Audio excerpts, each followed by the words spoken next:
In this video, I am going to show you how to create subdomain in Hostinger and install WordPress. So let's get started. So to do this, at first we need to log into our Hostinger H panel. And here you will see a hosting tab, and under it you will see your current web hosting plan. Next to it you will see a manage button. So we are going to click on it. And this will show us all the settings for our hosting. Now on the left menu, we are going to see domains section. So we are going to click on this drop down. And after that we are going to click on subdomains.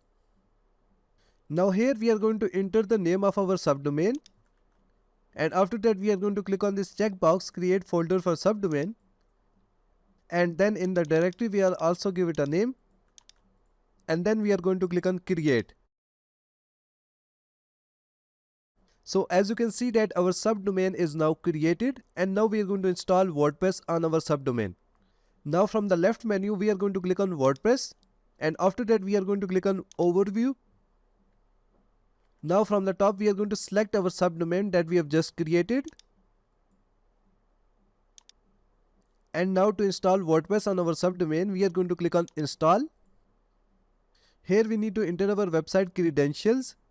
At first we need to enter our website title. Then we need to enter administrator email.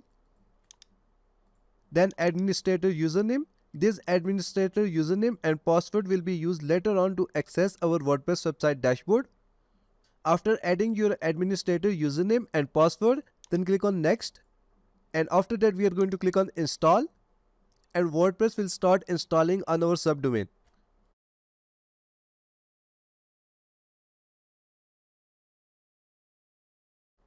And as you can see that WordPress is successfully installed on our subdomain. Now if you want to access the dashboard of your WordPress website, then click on edit website from here. And this will take you to your WordPress website dashboard. So that's it for today. Thanks for watching. Please like and subscribe.